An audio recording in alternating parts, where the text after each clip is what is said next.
کوئی بہت زیادہ چیزوں کو یاد رکھتا ہے، ہم کہتے ہیں اس کا حافظہ بہت اچھا ہے، کوئی بہت چیزوں کا علم رکھتا ہے، ہم اس کو کہتے ہیں اس کے اندر قابلیت زیادہ ہے۔ حالانکہ دنیا میں ہم کوئی ایسے آلے ہمارے پاس نہیں ہے، ایسی چیز ہمارے پاس نہیں ہے جن سے ہم پرکھ سکیں کہ علم کیسے ہم دیکھ سکتے ہیں، یا ہم اس کی قوت کیسے دیکھ سکتے ہیں، یا اس کا حافظہ کیسے دیکھ سکتے ہیں۔ تو یہ بات، اس بات کا یہ اعتراض کہ اگر خدا ہے تو ہم کو نظر کیوں نہیں آتا، ہم وہ اعتراض ہی ان کا غلط ہے، کیونکہ دنیا میں بہت سی ایسی چیزیں پائی جاتی ہیں جو نظر نہیں آتی، پھر بھی ہمیں ان کا یقین ہے اور ان کو ہم مانتے ہیں اور ان پر پورا یقین ہے۔ اور اگر کوئی یہ کہے کہ ایسا نہیں ہے تو اس کو لوگ کہیں گے یہ تو اس کو علم نہیں ہے، اس کو جاہل ہے یا پاگل، یہی کہا جائے گا۔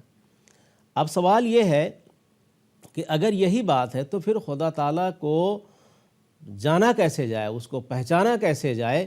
کوئی تو ذریعہ ہونا چاہیے۔ تو اس کے لیے اللہ تعالیٰ کی ذات جو ہے وہ بہت ہی لطیف ذات ہے، وہ الطف ذات ہے۔ ان ذرائع سے اس کو ہم نہیں دیکھ سکتے۔ بہت سی چیزیں سے بجلی ہے، اب بہت سے آلات چل رہے ہیں، روشنی ہے، پنکھے ہیں، لیکن ہم بجلی کو نہیں دیکھ سکتے۔ تو جو چیز لطیف سے لطیف چیز ہوتی ہے اس کو ہم ظاہری آنکھوں سے نہیں دیکھ سکتے۔ بعض چیزیں ان حواس کے ذریعے سے بھی ہم ان کو نہیں پہچان سکتے جو حواس ہم کو دیے گئے ہیں، لیکن ان کی معرفت ہم کو حاصل ہو جاتی ہے، اور وہ معرفت جو ہے وہ اللہ تعالیٰ نے بتایا کہ دیکھو میرا وجود جو ہے بہت لطیف ہے۔ اس کا ذریعہ مجھے حاصل کرنے کا جو اللہ تعالیٰ نے خود بتایا، وہ قرآن کریم میں بتایا کہ لا تدرکہ الابصار، کہ آنکھیں جو ہیں وہ اس تک نہیں پہنچ سکتی۔ لا تدرکہ الابصار وہو یدرک الابصار، بلکہ وہ خود نظروں تک اور آنکھوں تک پہنچتا ہے۔ وہ لطیف ذات ہے، اور لطیف ذات ہونے کی وجہ سے تمہاری مادی آنکھ، تمہاری بینائی اس تک نہیں پہنچ سکتی۔ ہاں یہ ممکن ہے، یہ ہوتا ہے کہ وہ خود اپنے جلوے دکھاتا ہے، اپنے وجود کو ظاہر کرتا ہے، اور پھر اس کے ذریعے اپنی تجلی ظاہر کرتا ہے اور دنیا کو دکھاتا ہے کہ میں ہوں، میرا وجود ہے۔ بہت سے دنیا میں ہم دیکھتے ہیں بہت سے حوادث ہوتے ہیں، بہت سے ایسے آفات آ جاتی ہیں، بہت سی ایسی بیماریاں آ جاتی ہیں، زلزلے آ جاتے ہیں، جن کے ذریعے سے ہم یہ اللہ تعالیٰ اپنے قہری نشان دکھا دیتا ہے، ہمیں یقین ہو جاتا ہے کہ یہ چیز خدا تعالیٰ کی طرف سے اور ہوتا ہے۔ پھر اس کے علاوہ بہت سی ایسی چیزیں ہیں جو انبیاء کے ذریعے اللہ تعالیٰ ظاہر کرتا ہے، جو ایک نیک پارسا بزرگ لوگ ہوتے ہیں جو دنیا میں دنیا داری کے معاملات میں کبھی جھوٹ بولتے ہی نہیں، کبھی ان سے توقع ہی نہیں کر سکتے آدمی، اور تمام معاشرہ ان کی سچائی کا اظہار کرتا ہے۔ اللہ تعالیٰ ان سے کلام کرتا ہے اور ان کے ذریعے دنیا کو بتاتا ہے کہ میرا وجود ہے اور میں ایک زندہ خدا ہوں۔ انسان کی دعا اللہ تعالیٰ قبول کرتا ہے۔ بہت سے لوگ دنیا میں، اکثریت ان لوگوں کی ہے کہ وہ اس چیز کی گواہی دیں گے کہ ہمارے کام ایسے تھے جو نہیں ہو رہے تھے، لیکن اللہ تعالیٰ نے ہمارے کام ہی بنا دیے۔ جو اسباب بظاہر نہیں تھے وہ اسباب بھی اللہ تعالیٰ نے پیدا کر دیے۔ ہر قوم میں ہیں یہ لوگ، ہر مذہب میں پائے جاتے ہیں، مخصوص اسلام میں ہی نہیں۔ ہاں وہ لوگ جو خدا تعالیٰ کی طرف رجوع کرتے ہیں، اس کی طرف توجہ کرتے ہیں، اس کو پانے کی کوشش کرتے ہیں۔ اللہ تعالیٰ قرآن کریم میں فرماتا ہے کہ وَالَّذِينَ جَاهَدُوا فِينَا لَنَهْدِيَنَّهُمْ سُبُلَنَا، کہ وہ لوگ جو ہماری طرف آنے کی کوشش کرتے ہیں، ہمارے راستے میں جہاد کرتے ہیں، ہم کو پانے کی کوشش کرتے ہیں، جہد کرتے ہیں، ہم ان کو صحیح راستہ دکھا دیتے ہیں۔ ہم اپنا وجود ان پر ظاہر کر دیتے ہیں، اپنی تجلی ان کو ظاہر کر دیتے ہیں، اور پھر ان پر یقین انہیں ہو جاتا ہے کہ میرا وجود ہے، میں ہوں۔ میں حضرت مسیح صلی والسلام اس دور پہ آئے اور آپ نے تو برملا یہاں تک فرمایا کہ خدا تعالیٰ مجھ سے باتیں کرتا ہے، مجھ سے کلام کرتا ہے، اور کلام کے ذریعے آپ نے اللہ تعالیٰ کی طرف سے جو کلام ہوئے وہ دنیا کے سامنے پیش کیے اور ان کی سچائی ظاہر کی آپ نے۔ تو یہ جو کہا جاتا ہے کہ صرف وہ آنکھوں سے ہمیں نظر آئے گا، ایسا نہیں، بلکہ ایسی چیزیں دنیا اللہ تعالیٰ کے ہونے کے ایسے شواہد ہیں جو ہمیں ان کا ادراک حاصل ہے۔ ہر ایک چیز، ہر ایک شخص کو اس کا ادراک اگر کوشش کرے تو حاصل ہو سکتا ہے۔ جزاکم اللہ احسن الجزا۔ دہریوں کی طرف سے اکثر یہ اعتراض کیا جاتا ہے کہ یہ کائنات جو ہے یہ اتفاقی طور پر پیدا ہو گئی ہے، تو اس کی تردید میں جماعت احمدیہ کا کیا جو ہے نا جواب ہے وہ؟ جزاکم اللہ احسن جزا۔ کائنات کی تخلیق کے بارے میں قرآن مجید میں بہت ہی مفصل بیان موجود ہیں اور تمام تر الہی کتابیں اس کی تصدیق کرتی ہیں۔ بالعموم کائنات کی تخلیق کے متعلق 3 قسم کے خیالات پائے جاتے ہیں۔ ایک تو یہ ہے کہ یہ دنیا، یہ کائنات جو ہے نا وہ ہمیشہ سے چلی آ رہی ہے، اس کا کوئی آغاز نہیں ہے، لیکن یہ خیال جو ہے نا بالبداہت باطل ہے اور غلط ہے، اس لیے کہ ایسی صورت میں زمانے کو غیر محدود ماننا پڑے گا، تو غیر محدود چیز جو ہے محدود چیز میں سما نہیں سکتی۔ گویا یہ خیال بالکل غلط ہے کہ دنیا ہمیشہ سے چلی آ رہی ہے۔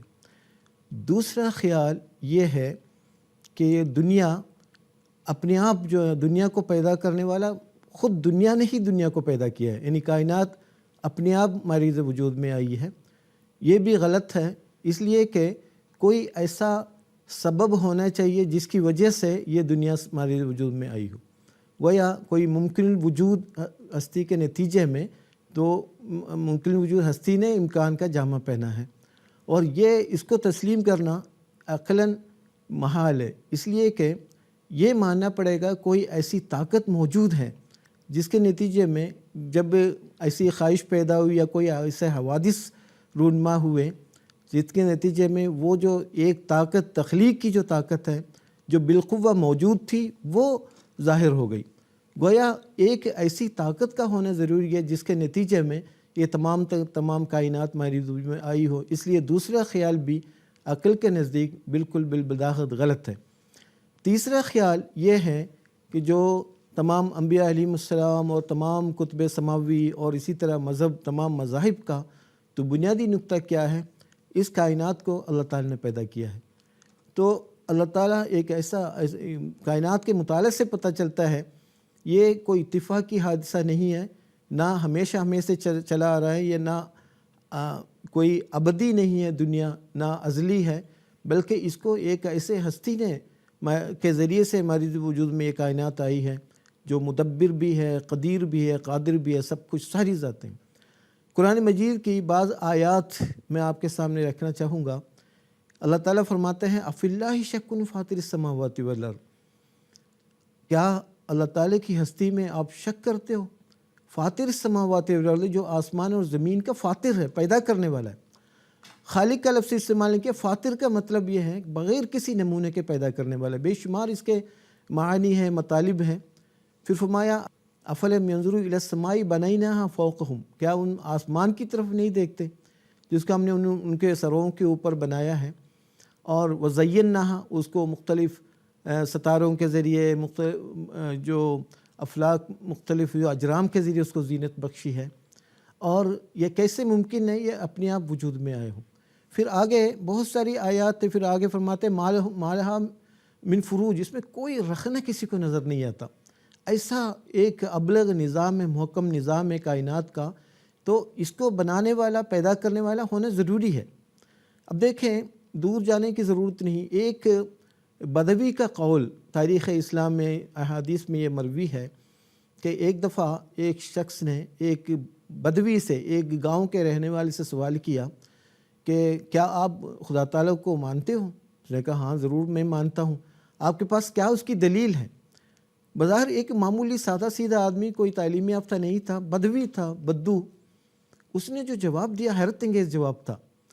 اس نے جواب دیا، کیونکہ عام ایک چرواگہ کی وہ جو جانور چرانے والا، کوئی تہذیب و تمدن سے آشنا نہیں، کوئی تعلیم یافتہ نہیں، کچھ بھی نہیں، اس نے جو جواب دیا وہ حیرت انگیز جواب تھا۔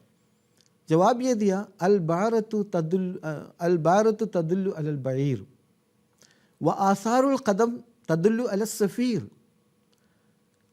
کہ ایک جو کسی شخص کا اگر صحرا سے گزر ہو رہا ہو، کوئی شخص صحرا سے گزر رہا ہو اور کہیں مینگنی، اونٹ کی مینگنی پڑی نظر آ جائے تو اس کو یہ یقین ہو جاتا ہے یہاں سے اونٹ کا گزر ہوا ہے۔ اسی طرح وہ آثار القدم تدل علی السفیر، صحرا میں ریت پر اگر قدم کے نشان پائے جاتے ہیں تو ہمیں یقین ہو جاتا ہے کہ یہاں سے کہ افراد کا گزر ہوا ہے۔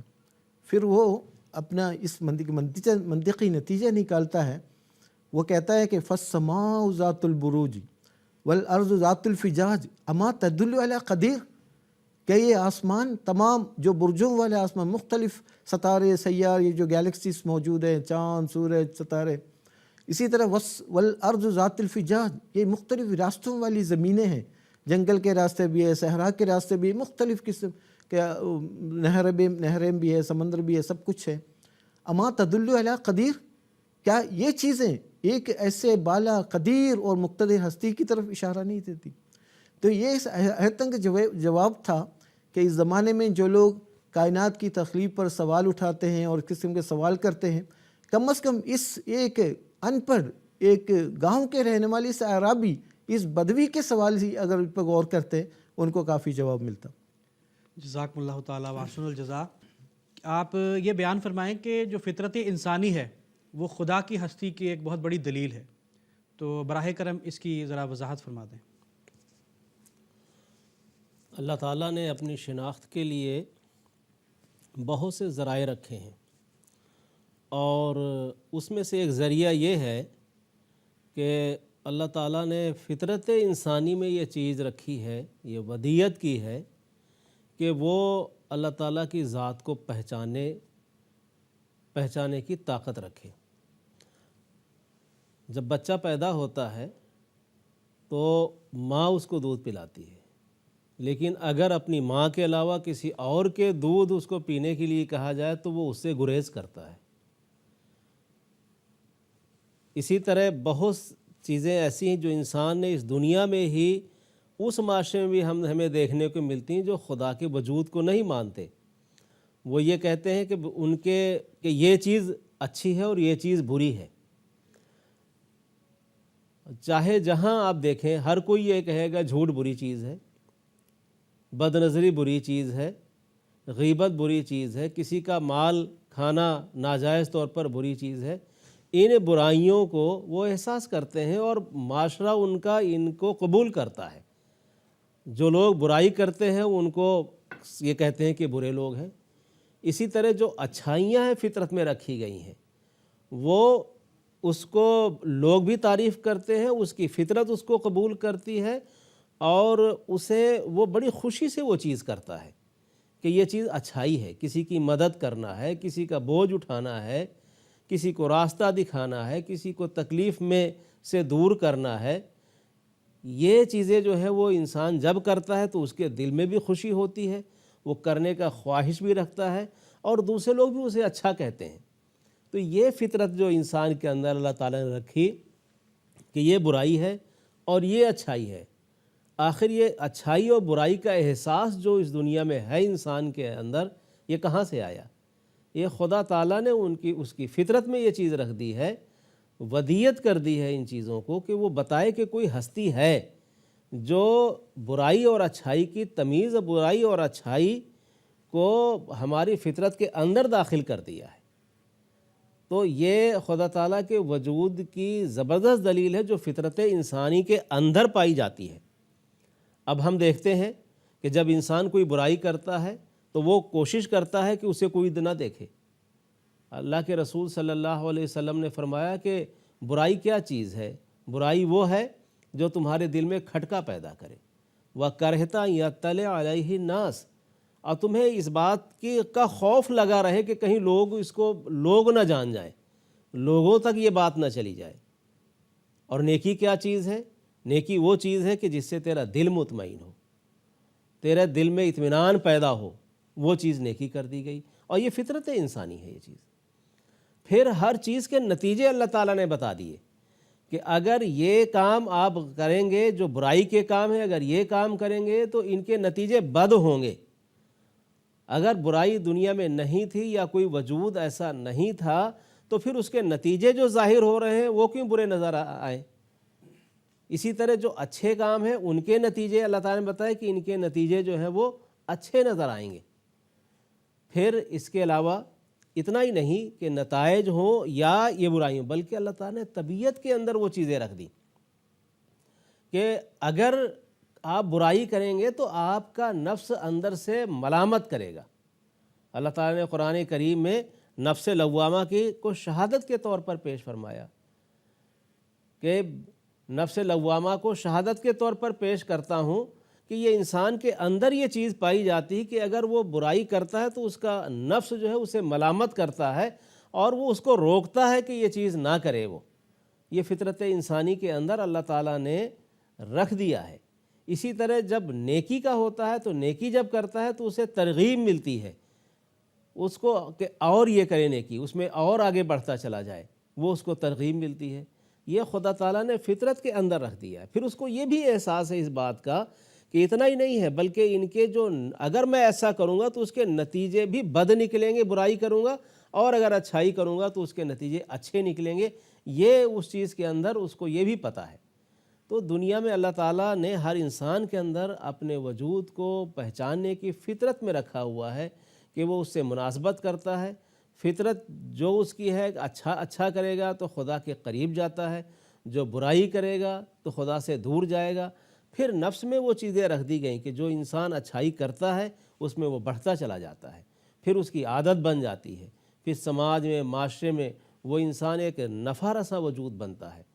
جو اس کے خلاف کرتا ہے وہ اس سے جو ہے وہ مجھ سے لوگ برا سمجھتے ہیں، اس کے نتیجے برے نکلتے ہیں. تو یہ چیزیں جو ہے اللہ تعالیٰ نے جو بیان فرمائی ہیں، جو اللہ تعالیٰ نے انسان کی فطرت کے لیے بیان فرمائی ہیں، ظاہر کی ودیت رکھی ہیں، یہ خدا تعالیٰ کے وجود کو ظاہر کرتی ہیں. اور انہی کے ذریعے سے جب انسان اور آگے اچھائی میں بڑھتا ہے تو خدا کے قریب تر چلا جاتا ہے. اس سے کشوف اور الہام، اس سے اللہ تعالیٰ باتیں کرتا ہے. جو برائیوں کی طرف چلا جاتا ہے پھر اس کے برائیوں کی طرف چلتا ہے لیکن اس کے نتیجے برے نکلتے ہیں. تو یہ فطرت انسانی کے اندر اللہ تعالیٰ نے یہ چیزیں ودیت فرما دی ہیں، اور بہت سے لوگوں کو اللہ تعالیٰ اس کے ذریعے سے پھر جو ہے وہ راستے اور رہنمائی بھی فرماتا ہے اور اپنا وجود بھی ان پر ظاہر فرماتا ہے.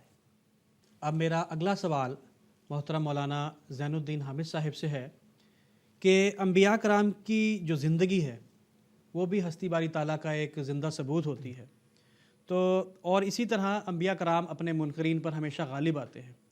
تو براہ کرم اس ٹاپک پر آپ سے روشنی ڈالنے کی گزارش ہے. جیسا کہ ہماری اس نشست کے آغاز میں اس بات پر گفتگو ہو چکی ہے کہ اللہ تعالیٰ کی ذات بہت الطف ذات ہے، وراء الورا ہے، ظاہری آنکھیں اس تک نہیں پہنچ سکتی. لیکن اللہ تعالیٰ ایسے سامان کرتا ہے کہ انسان اللہ تعالیٰ کے بعض صفات کے اظہار کے ذریعے سے انسان سمجھ لیتا ہے واقعی خدا موجود ہے. تو انبیاء علیہ السلام کا وجود دراصل اللہ تعالیٰ کی صفات کا جو آپ کے انبیاء علیہ السلام کی ذات کے ذریعے سے اللہ تعالیٰ کی صفات جلوہ گر ہوتی ہے. تو دنیا کی تاریخ کا اگر مطالعہ کیا جائے، دراصل دنیا کی تاریخ انبیاء علیہ السلام کی ہی تاریخ ہے. کیونکہ قرآن مجید فرماتا ہے وَلَقَدْ بَعَثْنَا فِي كُلِّ أُمَّةٍ رَسُولًا أَنِ اعْبُدُوا اللَّهَ وَاجْتَنِبُوا الطَّاغُوتَ. یعنی ہر زمانے میں ہر قوم میں ہم نے انبیاء مبعوث کیے ہیں اس پیغام کے ساتھ لا اللہ تعبدوا واجتنبوا الطاغوت وَاعْبُدُوا اللَّهَ وَاجْتَنِبُوا الطَّاغُوتَ، اللہ کی عبادت کرو اور غیر اللہ سے مجتنب رہو. تو تمام کے تمام خطے ارض میں اللہ تعالیٰ کی طرف سے نبی آتے رہے ہیں. لیکن بعض دفعہ یہ ہوتا ہے کہ انبیاء بالعموم انبیاء کا وجود، انبیاء کا ایسے کمزوروں سے انبیاء مبعوث کیے جاتے ہیں. عام طور بڑے بڑے اللہ ماشاءاللہ چند ایک مثالیں بھی ایسی ملتی ہوگی، لیکن عام طور پر بڑے بڑے طاقتور حکمران یا بادشاہوں کی طرف سے اللہ تعالیٰ منتخب نہیں فرماتا، بلکہ ہمیشہ کمزور لوگوں سے ہی اللہ تعالیٰ اپنے نبی بھجواتا ہے. اب دیکھیں اللہ تعالیٰ کی بعض صفات ایسی ہوتی ہے جس کے ذریعے سے، جس کی تجلی کے ذریعے سے اللہ تعالیٰ کی ہستی کا ثبوت ہمیں ملتا ہے. ان میں سے ایک ہے قوی ہونا اور عزیز ہونا. اللہ تعالیٰ کی صفت قوی بھی ہے، بہت طاقتور بھی ہے، عزیز معنی غالب بھی ہے، عزیز بھی ہے. چنانچہ قرآن مجید فرماتا ہے کتب اللہ لأغلبن انا ورسلی ان اللہ قوی عزیز، کہ اللہ تعالیٰ نے یہ فیصلہ، حتمی فیصلہ کر دیا ہے، لکھ رکھا ہے لأغلبن انا ورسلی، میں اور میرے رسول ہمیشہ غالب آتے رہیں گے. اور ان اللہ قوی عزیز. تو نتیجہ یہ بیان کیا چونکہ اللہ تعالیٰ قوی ہے اور عزیز ہے، اس کا نتیجہ کیا ہے؟ اللہ تعالیٰ اپنی طرف سے جو انبیاء مبعوث فرماتا ہے وہ ہمیشہ نامساعد حالات میں، ناموافق ماحول میں، شدید مخالفتوں کے باوجود وہ اپنے مقصد بعثت میں، اپنے مشن میں کامیاب ہوتے نظر آتے ہیں. میں اگرچہ سے بے شمار انبیاء کے واقعات، غالباً 25 کے قریب انبیاء کے واقعات قرآن مجید نے محفوظ کیا ہے، لیکن قرآن مجید نے اجمالی طور پہ یہ بیان کیا ہے منہم من قصصناہم علیک و منہم من لم نقصصہم علیک۔ بہت سارے انبیاء ایسے ہیں جن کے بارے میں ہم نے بیان کیے ہیں، بہت سارے انبیاء جن کے بارے میں بیان نہیں کیا، لیکن بالعموم قرآن مجید نے اس بات کو بیان کیا ہے کہ ہر زمانے میں ہر قوم میں اللہ تعالیٰ کی طرف سے نبی اور مامور مرسل آتے رہے اور آتے ہیں۔ یہی دنیا کی دراصل تاریخ ہے، دور جانے کی ضرورت نہیں۔ ہم حضرت صلی اللہ علیہ وسلم کی ہی مثال دیکھ لیں۔ جب آپ مکہ میں مبعوث ہوئے، آپ کیسے بے سر و سامانی کی حالت میں آپ تھے۔ آپ نے دعویٰ کیا، اور دعوت سے پہلے کی آپ کی حالت دیکھیں، نہایت کمزوری کی حالت میں تھے۔ آپ اللہ تعالیٰ کے اذن سے، اللہ تعالیٰ کے حکم کی تعمیل میں چند دن کا کھانا پینا لے کر آپ مکے سے چند میل کے فاصلے پر غار حرا جایا کرتے تھے۔ تو غار حرا میں شدید شبانہ روز کئی راتیں آپ گزارتے رہے، اللہ تعالیٰ کی عبادت میں مشغول ہو رہے ہیں، اور اس بات کے لیے آپ گریاں و ترساں رہتے تھے کہ کس طریقے سے گمراہ دنیا کو راہ راست پر لایا جائے، کس طرح شرک اور بدعت میں مبتلا اس قوم کو اس تاریکی سے نکال کے کس طرح راہ ہدایت پر لایا جائے۔ چنانچہ ہم سب دیکھتے ہیں حضرت صلی اللہ علیہ وسلم سیرت کے ایک لمحہ، غار حرا سے لے کر گنبد خضرا تک ایک واقع، ایک لمحہ اس بات کی عکاسی کرتا ہے۔ واقعی آپ کی زندگی ایک اللہ تعالیٰ کے ایمان پر، اللہ تعالیٰ کے الہام اور وحی کی روشنی میں ایسے پاک باز زندگی تھی۔ لیکن دوسری طرف جو اہل مکہ ہے، وہ کوئی ایسا موقع ہاتھ سے نہیں رہنے دیا کہ جس میں حضرت صلی اللہ علیہ وسلم کی مخالفت نہیں کی ہو۔ چنانچہ عمائدین قریش کس طرح آپ کے راستے میں کانٹے بچھاتے رہے، آپ کے مشن کو ناکام کرنے کی کوشش کرتے رہے، کبھی طمع و لالچ کے ذریعے سے، کبھی ڈرا کر دھمکا کر، بادشاہتوں کا وعدہ دے کر، لیڈر بنانے کا دعویٰ دے کر، عورتوں کے ساتھ شادی کرنے کا کہ جو طمع و لالچ دے کر، لیکن حضرت صلی اللہ علیہ وسلم اپنی جگہ اٹل رہے۔ پھر دیکھیں وہ ایک حیرت انگیز انقلاب آپ نے برپا کیا، ذاتی لحاظ سے بھی اور قومی لحاظ سے بھی، معاشرتی لحاظ سے بھی، حکومتی لحاظ سے بھی، زندگی کے تمام شعبہ میں ایک ایسا انقلاب برپا ہوا۔ حضرت اقدس مسیح علیہ السلام کیا خوب فرماتے ہیں کہ احییت اموات القرون بجلوۃ ماذا یماثلک بہذا الشانی، تو نے صدیوں کے مردوں کو ایک لحظے سے، احییت اموال القرون بجلوۃ، اپنے ایک جلوے سے تو نے زندہ کر دیا صدیوں کے مردوں کو۔ تو یہ حیرت انگیز انقلاب کیسے پیدا ہوا، کیوں پیدا ہوا؟ یہ دراصل ایک قوی اور مقتدر اور ایک عزیز ہستی کی پشت پناہ کے بغیر ممکن نہیں ہے کہ آپ نے یہ اعلان فرمایا قل یا ایھا الناس انی رسول اللہ الیکم جمیعا، کہ تمام لوگوں سن لو، میں تم سب کی طرف رسول بن کے آیا ہوں۔ آپ کے دعویٰ، جب آپ نے دعویٰ فرمایا، یہ نہیں کہ لوگوں نے آپ کے دعوے کو فوری طور پر قبول کیا ہو، شبانہ روز محنت کے بعد پہلے درجہ بدرجہ آپ نے اپنے دعوے کا اعلان کرتے رہے۔ فرمایا قل انذر عشیرتک الاقربین، اپنے اقربا کو، قریبی رشتہ داروں کو انذار کرو، ان کو دعوے حق پہنچاؤ۔ پھر حضرت صلی اللہ علیہ وسلم نے وہ واقعہ سب کو یاد ہے کہ پہاڑی کے دامن میں سب کو بلایا، اپنے پیغام دیا، اور چونکہ آپ صدوق اور امین مشہور تھے، لیکن وہاں کے لوگ یہ کرتے تھے لا نکذبک، ہم آپ کو نہیں جھٹلاتے، نکذبک ما جئت بہ، جو تعلیم آپ لے کر آئے اس کو ہم جھٹلاتے ہیں۔ لیکن ان سب کے باوجود 23 سال کے عرصے میں جو قرآن مجید کا نزول شروع ہوا، وہ مختلف آیات کا نزول ہوا، آپ دیکھتے ہیں کیسے تھا، نہ آپ مال و دولت والے تھے، نہ بڑے خاندان والے تھے، نہ آپ کو کوئی حکومت حاصل تھی، نہ بادشاہت نصیب تھی، لیکن اللہ تعالیٰ نے اپنے صفت عزیز کے ذریعے سے یہ تجلی دکھائی اور یہ ثابت کیا، آپ کامیاب و کامران ہوئے۔ اور ہجرت کے چند سال کے بعد آپ جب ہجرت پہ آپ تشریف لے گئے، آپ دیکھیں آپ کے ساتھ کون تھا۔ آپ چونکہ آپ کے گھر کا محاصرہ ہو چکا تھا، آپ کو قتل کے منصوبے بنائے جا رہے تھے، بنا چکے تھے قریش نے، اور مختلف قبائل کے لوگ آپ کے ارد گرد محاصرے میں تھے کہ جیسے آپ گھر سے نکلیں گے تو آپ کو مار دیں گے، لیکن اللہ تعالیٰ نے چونکہ قوی اور عزیز خدا نے آپ کو اطلاع دی، اور آپ بڑی حکمت کے ساتھ نکلے۔ کیسے ہیں؟ صرف آپ کے ساتھ آپ کے جو باوفا ساتھی حضرت ابوبکر صدیق رضی اللہ عنہ تھے، ایک ساتھی کے ساتھ آپ کی ہجرت ہوئی، مدینہ کی طرف ہجرت ہوئی، لیکن چند سال کے بعد واپسی کیسے ہوئی؟ 10,000 قدوس کے ساتھ فاتحانہ انداز میں آپ مکہ میں داخل ہوتے ہیں۔ یہ عظیم الشان انقلاب کیسے برپا ہوا؟ یہ کوئی انسانی طاقت کے اندر نہیں، یہ لازماً اللہ تعالیٰ کا یہ جو وعدہ ہے کتب اللہ لأغلبن انا ورسلی، اس کا منہ بولتا ثبوت ہے۔ پھر آپ نے وہ عفو و درگزر کا وہ عظیم نظارہ دکھایا، انسانی تاریخ میں اس کی مثال نہیں ملتی۔ آپ نے فرمایا انتم فذهبوا انتم الطلقاء، بس اتنی اظہار ثنیٰ آپ کے ساتھ کی۔ آپ نے نماز پڑھ رہے تھے، جو کس قدر آپ نے روکا ہے اور گند ڈال کے آپ کے کندھے پہ ڈالتے رہے، مختلف قسم کی تکلیفیں آپ کو اور آپ کے صحابہ کو، آپ کے ساتھیوں کو تکلیفیں پہنچاتے رہے، اور یہاں تک کہ ہجرت کی ضرورت پڑی۔ حبشہ کی طرف 2 دفعہ ہجرت میں صحابہ کو بھیجا، پھر خود حضرت صلی اللہ علیہ وسلم کو ہجرت کرنی پڑی، لیکن اس کا نتیجہ کیا ہوا؟ بالآخر آپ اور آپ کے ساتھی کامیاب و کامران ہوئے۔ اب اس زمانے میں دیکھ لیں، حضرت اقدس مسیح علیہ السلام کی وہ آواز بظاہر بہت تنہا معمولی سی آواز تھی، آپ نے اس مقدس بستی قادیان سے وہ آواز بلند کی، وہ آواز قادیان کے حدود کو چیرتی ہوئی دیکھیں کہاں سے کہاں پہنچ گئی۔ ہم دیکھتے ہیں تاریخ میں، ہم پڑھتے ہیں اس قدر آپ کی مخالفت ہوئی، آپ تنہا شخص، آپ اللہ تعالیٰ سے علم پا کر آپ نے اعلان کیا اور یہ فرمایا کہ یہ اللہ تعالیٰ کی طرف سے یہ الہام ہے، میں تیری تبلیغ کو دنیا کے کناروں تک پہنچاؤں گا۔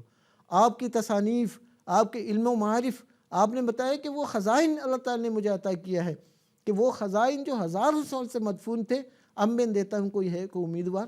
آپ کی ابتدائی کس قدر آپ بے اور مددگار تھے، آپ اکیلے تصنیف کا کام کرتے، پروف ریڈنگ کرتے، کتابت کرواتے، پھر چھپوانے کے لیے جاتے۔ قادیان کی حیثیت کیا تھی؟ ایک معمولی گاؤں کی بھی حیثیت اس وقت نہیں تھی۔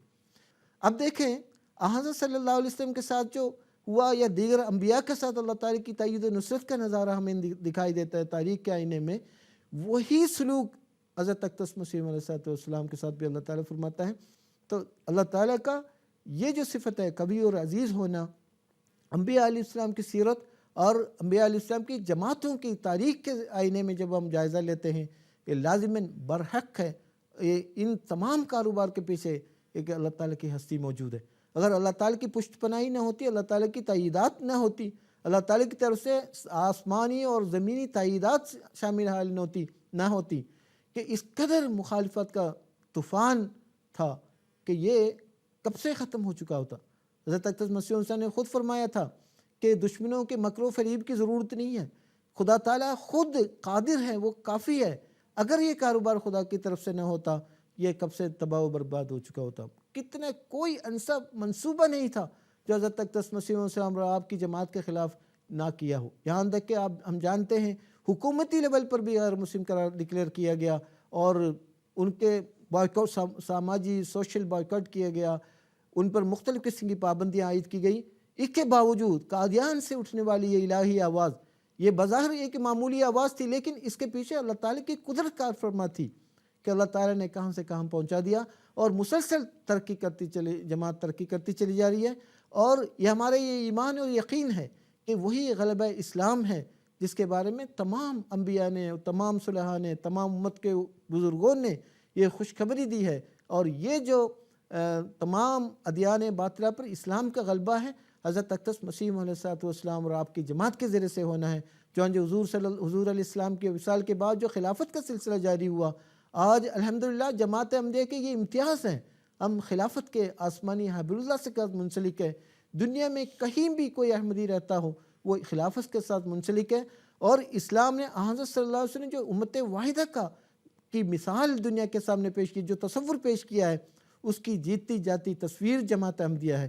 گویا حضور اللہ تعالیٰ کا یہ وعدہ کتب اللہ لأغلبن انا ورسلی کہ انبیاء آپ کی انبیاء کی جماعتوں کا کامیاب و کامران ہونا، اس بات کا ثبوت ہے کہ واقعی ان کو بھیجنے والا، ان کی پشت پناہی کرنے والا، ان کی تائید و نصرت کرنے والا، ان کی مدد کرنے والا، ناموافق ماحول میں اور مخالفانہ حالات میں مدد کرنے والی ایک عظیم شان ہستی اور قادر و مقتدر ہستی موجود ہے۔ یہ انبیاء کا کامیاب و کامران ہونا، یہ بھی اللہ تعالیٰ کی ہستی کے لیے ایک بہت بڑا ثبوت ہے۔ جزاکم اللہ تعالیٰ حسن الجزا۔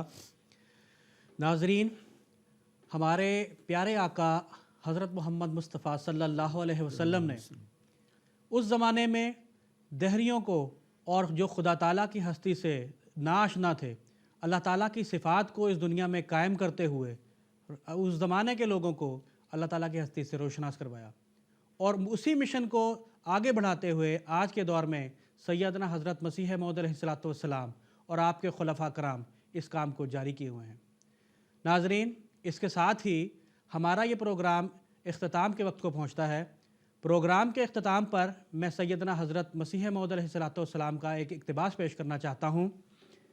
حضرت مسیح موعود علیہ الصلوۃ والسلام فرماتے ہیں، ہمارا بہشت ہمارا خدا ہے، ہماری اعلیٰ لذات ہمارے خدا میں ہیں، کیونکہ ہم نے اس کو دیکھا اور ہر ایک خوبصورتی اس میں پائی۔ یہ دولت لینے کے لائق ہے اگرچہ جان دینے سے ملے، اور یہ لال خریدنے کے لائق ہے اگرچہ تمام وجود کھونے سے حاصل ہو۔ اے محرومو، اس چشمہ کی طرف دوڑو کہ وہ تمہیں سیراب کرے گا۔ یہ زندگی کا چشمہ ہے جو تمہیں بچائے گا۔ میں کیا کروں اور کس طرح اس خوشخبری کو دلوں میں بٹھا دوں؟ کس دف سے میں بازاروں میں منادی کروں کہ تمہارا یہ خدا ہے تا لوگ سن لیں؟ اور کس دوا سے میں علاج کروں تا سننے کے لیے لوگوں کے کان کھلیں؟ کشتی نوح، روحانی فضائل، جلد 19 صفحہ 21 و 22۔ ناظرین، اسی کے ساتھ آج کا ہمارا یہ پروگرام اختتام پذیر ہوتا ہے۔ انشاءاللہ العزیز آئندہ اور کسی پروگرام کے ساتھ آپ کی خدمت میں حاضر ہوں گے۔ السلام علیکم ورحمۃ اللہ وبرکاتہ۔